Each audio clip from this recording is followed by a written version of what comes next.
Areas ఉంటే pay చేశారు. మళ్ళా 2 నెలల నుంచి నిధుల కొరత వల్ల ఆ కాదు, ఇన్నాళ్ల నుంచి వ్యవస్థ చూసి చూడనట్టు పోతోంది కాబట్టి ఆయన ఈ విచ్చలవిడితనానికి వ్యతిరేకపోవడానికి కారణమైంది. ఈ గత రాజకీయ చరిత్రని, గత నేర చరిత్రని, దౌర్జన్యాల చరిత్రను కూడా ఈ రోజున ఈ సందర్భంగా బయటికి తీసుకురావాల్సిన అవసరం ఉంది. బాధితులందరూ ఇప్పటికైనా సరే ధైర్యం చేసి కంప్లైంట్లు ఇస్తే ఆ కేసులు రిజిస్టర్ చేసి ఆయన చేసినటువంటి అకృత్యాలన్నింటికి చట్టపరమైనటువంటి సమాధానం చెప్పాల్సిన అవసరం తెలియదా? నిధులు రిలీజ్ అయిన వెంటనే ఆ పెన్షన్ మంజూరు చేస్తాము, పాత బకాయిలు కూడా చెల్లిస్తాము అని చెప్పారు.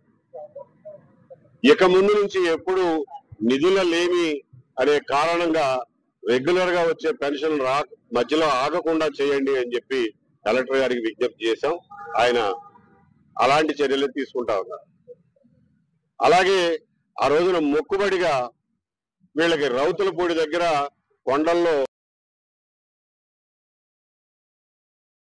ఒకళ్ళని బయటికి తీసి నేరస్తులకి శిక్ష పడేలాగా చేయటం గురించి ఇప్పుడు 2వ అంశం మాట్లాడారు.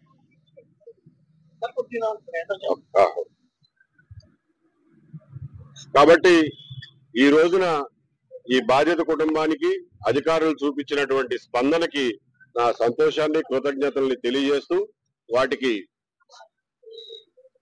వాటిని సత్వరమే పరిష్కరించాల్సిందిగా మరొకసారి కోరుతూ, ఇప్పటి వరకు ఈ కుటుంబానికి అండగా నిలుస్తున్న వాళ్ళని ఇంకా ముందు కూడా అండగా ఉండమని చెప్పి కోరుతూ సెలవు తీసుకుంటాం. వాళ్ళ ప్రశ్నలు ఉంటే ఏమంటారు? ఇక్కడ పని అవ్వకపోతే ప్రభుత్వంలో పెద్దలు కలిపేసే అవసరం పడవచ్చు. ప్రస్తుతానికి ప్రభుత్వ అధికారులు, దానికి సంబంధించిన అధికారుల నుంచి స్పందన కోరుకుంటున్నాను. వాళ్ళ వల్ల కాకపోతే, వాళ్ళకి ఏమైనా ఇబ్బందులు ఉంటే అవసరమైతే ప్రభుత్వం పెద్దల్ని కలవటానికి ప్రయత్నం చేస్తా, లేకపోతే అవసరమైన నాడు ఆందోళన చేయడానికి కూడా సిద్ధమే. చాలా మంది ఉన్నారండి, ఒకళ్ళేంటి 100 మంది ఉన్నారు. అందులో అనంతబాబు గారు ఒక మచ్చు మాత్రమే. పంచనామా కూడా ఎస్పీ గారికి తెలీదా? మభ్య పెట్టడం, కైసుని మసిబూసి మారేడుగాయ చేయడం ఒక్కటే ఇందులో ఇంటెన్షన్ లాగా కనిపిస్తారు. చచ్చిపోయిన మనిషిని కర్రబెట్టి కొట్టారు అని అంటే ఒంటి మీద 33 దెబ్బలు, ఇంటర్నల్ గా 3 దెబ్బలు పోస్ట్ మార్టం లో తేలితే అవన్నీ కూడా యాంటీమార్టం ఇంజరీసే, అంటే చనిపోక ముందు తగిలిన దెబ్బలే, చచ్చిపోయిన తర్వాత జరిగిన దెబ్బలు కాదు అని చెప్పి పోస్ట్ మార్టం రిపోర్ట్ వచ్చింది. అయినా సరే ఆ కాంట్రడిక్షన్ ని బయటికి తీయకుండా ఇంకా అనంతబాబు ఒక ముద్దాయి చెప్పిన స్టోరీనే ఇవాళ ఛార్జ్ షీట్ లో రాసే పరిస్థితి వచ్చింది. ముద్దాయి చెప్పిన సాక్ష్యం చెల్లదని చిన్నపిల్లలని అడిగే చెప్తారు. అనంతబాబు చెప్పినటువంటి స్టోరీ రేపు పొద్దున ఛార్జ్ షీట్ లో ఎట్లా చెల్లుతుంది అన్న ఇంగిత జ్ఞానం కూడా ఆ రోజున పాలకుల్లోనూ, వాళ్ళ కనుసన్నల్లో మెరిగిన పోలీస్ డిపార్ట్మెంట్ లోనూ కనిపిస్తా ఉంది. అంటే ఏం చేసినా చెల్లుతుంది, ఎంత అరాచకం చేసినా చెల్లుతుంది అనే వాతావరణాన్ని ఆ రోజున జగన్మోహన్ రెడ్డి గారి ప్రభుత్వం సృష్టించింది. దానివల్లనే ఇటువంటి సెన్సిటివ్ కేసులో, ఒక దళిత యువకుడు మరణించిన కేసులో, తూర్పుగోదావరి జిల్లా ఎంత సెన్సిటివ్ అయినటువంటి ప్రాంతమో తెలిసి కూడా అయినా సరే లెక్క చేయకుండా ఎంత దారుణమైనటువంటి ఇన్వెస్టిగేషన్ చేశారు అని అంటే, ఆ రోజున మనం అందరం గుర్తుంచుకోవాల్సింది ఆ రోజున ఉన్న రాజకీయ పరిస్థితి ఏంటి, ఆ రోజున ఉన్నటువంటి వాతావరణం ఏంటి, ఆ రోజున ఉన్నటువంటి శాంతి భద్రతల పరిస్థితి ఏంటి అన్నది మనం ఒక్కసారి ఈ సందర్భంగా గుర్తు చేసుకోవాల్సిన అవసరం. ఈ ఛార్జ్ షీటు దేనికి పనికిరాదు, ఇందులో హంతకుడు నిర్ధారణ జరిగే అవకాశమే లేదు. కాబట్టి ఈ కేసుని మళ్ళా కోర్టులో పిటిషన్ వేసి పునర్విచారణ జరిపించాలి అని చెప్పి తల్లిదండ్రులు, ప్రజా సంఘాలు ఎప్పటి నుంచో డిమాండ్ చేస్తున్నాయి. అదే డిమాండ్ తోటి ఈ రోజున ఎస్పీ గారిని కూడా కలవడం జరిగింది. ఎస్పీ గారు ఇంతకు ముందు నుంచే దీని మీద కొంత అధ్యయనం జరిగింది. కాబట్టి ఇంకా ఆలస్యం చేయకుండా ఈ రోజునే స్పెషల్ ఇన్వెస్టిగేషన్ టీం ని నియమిస్తున్నాము. దానికి నేతృత్వం వహించడానికి ఒక అధికారిని కూడా సెలెక్ట్ చేశాము. దాని ఆర్డర్స్ ఇవాళే ఇష్యూ చేస్తున్నాము అని చెప్పి ఇవాళ తెలియజేయడం జరిగింది.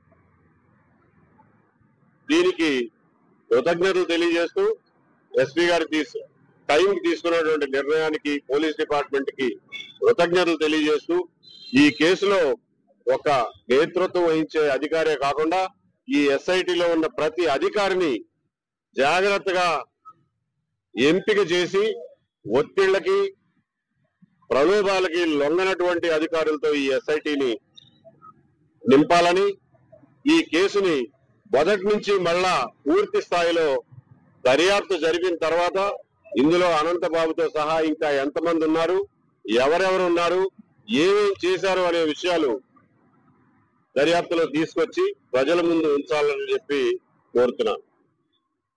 అలాగే ఈ రోజున ఆ సంఘటన జరిగిన నాటి నుండి ఎంత భయానక వాతావరణం క్రియేట్ చేశారంటే,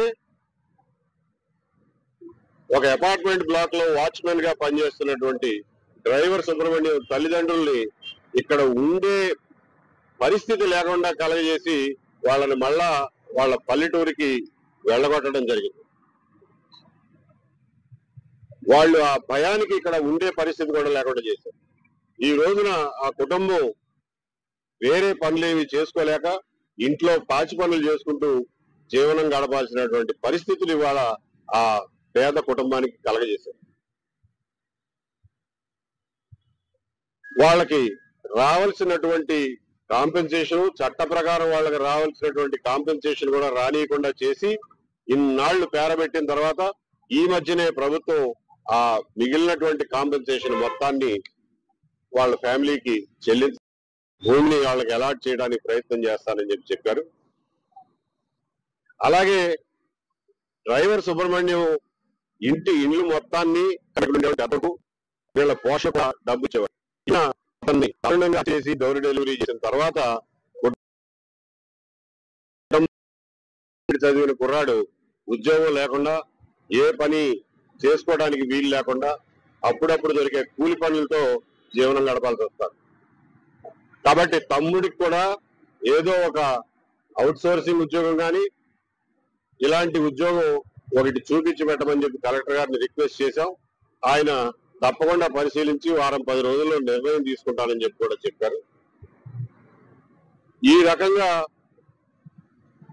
డ్రైవర్ సుబ్రహ్మణ్యం కుటుంబాన్ని ఈ రోజున పరామర్శించి వాళ్ళ సాధక బాధకాలు తెలుసుకుని వాళ్ళకి పెండింగ్ ఉన్నటువంటి న్యాయ సంబంధమైనటువంటి విషయాలు, వాళ్ళ ఆర్థిక పరమైనటువంటి విషయాల్లో సరైనటువంటి అధికారులతో కలిసి వాళ్ళతోటే వినతి పత్రాలు ఇప్పించి ఆ సమస్యలను సాల్వ్ చేయడానికి ప్రయత్నం చేశాను. ఇది సాల్వ్ అవుతుందో లేదో అనేది రెగ్యులర్ గా నేను మళ్ళా కనుక్కుంటా ఉంటాను. మళ్ళా సాల్వ్ కాకపోతే మళ్ళా వచ్చి కూడా అధికారుల్ని రిక్వెస్ట్ చేయాల్సినటువంటి పరిస్థితి ఏర్పడుతుంది అని చెప్పి తెలియజేస్తున్నాను. ఈ 2-3 ఏళ్ల నుంచి వరప్రసాద్ గారు, అలాగే ప్రజా సంఘాలు, అలాగే ముప్పాల సుబ్బారావు గారు, ఇటువంటి వాళ్ళందరూ వీళ్ళకి అండగా నిలబడ్డారు. లేకపోతే ఈ పాటికే ఆ కుటుంబం కనుమరుగైపోయేదనే భయం కూడా ఉంది. వీళ్ళకి తోడుగా ఉన్నారన్న యుద్ధతో ఈ ప్రజా సంఘాల నాయకుల్ని, ముఖ్యంగా వరప్రసాద్ గారిని, వాళ్ళు పెట్టనటువంటి హింస లేదు. 3 ఇళ్లు ఖాళీ చేయించేదాకా వదిలిపెట్టలేదు.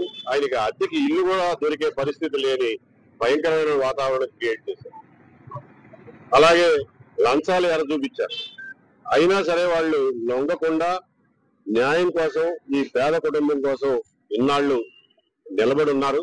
వాళ్ళని స్ఫూర్తిగా తీసుకుని సమాజంలో మిగిలిన వారు కూడా ఇటువంటి అభాగ్యుల్ని, అనాథల్ని, అసహాయుల్ని ఆదుకోవాలని చెప్పి నేను పిలిపిస్తున్నా.